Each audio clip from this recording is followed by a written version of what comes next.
നമസ്കാരം, കൊട്ടാരക്കര മീഡിയയിലേക്ക് സ്വാഗതം. വയനാട് മുത്തങ്ങയിൽ നിർത്തിയിട്ടിരുന്ന ലോറിയിൽ നിന്ന് ഭക്ഷ്യവസ്തു അടിച്ചുമാറ്റുന്ന കൊമ്പന്റെ ദൃശ്യങ്ങൾ പുറത്ത്.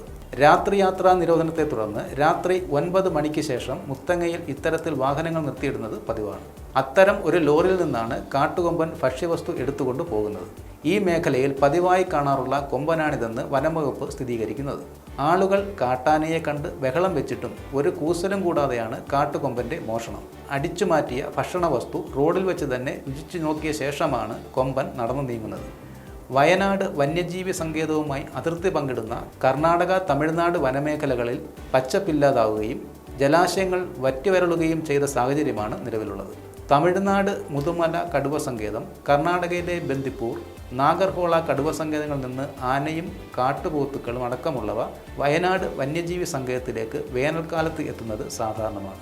പ്രതിസന്ധി മറികടക്കാൻ ഇരു സംസ്ഥാനങ്ങളിലെയും വനംവകുപ്പ് കാട്ടിനുള്ളിൽ പലയിടങ്ങളിലായി കൃത്രിമ കുളങ്ങൾ നിർമ്മിച്ച് ഇവയിൽ വെള്ളം വാഹനത്തിലോ കുഴൽക്കിണർ വഴിയോ എത്തിക്കുന്നുണ്ടെങ്കിലും കുടിയേറ്റത്തിന് സ്ഥിര പരിഹാരം കണ്ടെത്താനായിട്ടില്ല.